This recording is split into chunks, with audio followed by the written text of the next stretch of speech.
റോഡരികിൽ മാലിന്യം വലിച്ചെറിയുന്നതിനാൽ കൊല്ലങ്ങളായി പൊറുതിമുട്ടിയ വല്ലച്ചിറ പട്ടളങ്ങാടിയിൽ പഞ്ചായത്തും ആരോഗ്യവകുപ്പും നടത്തിയ പരിശോധനയിൽ 6 പേർ പിടിയിലായി.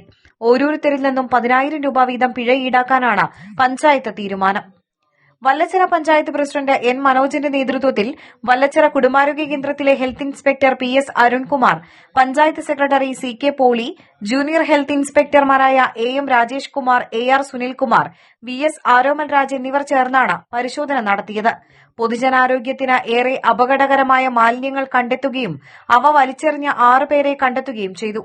കൂടുതൽ ആളുകളുടെ സൂചന ലഭിച്ചിട്ടുണ്ടെന്നും ഇവർക്കെതിരെ മാതൃകാപരമായ ശിക്ഷാ നടപടികൾ സ്വീകരിക്കുമെന്നും ഹെൽത്ത് ഇൻസ്പെക്ടർ പറഞ്ഞു.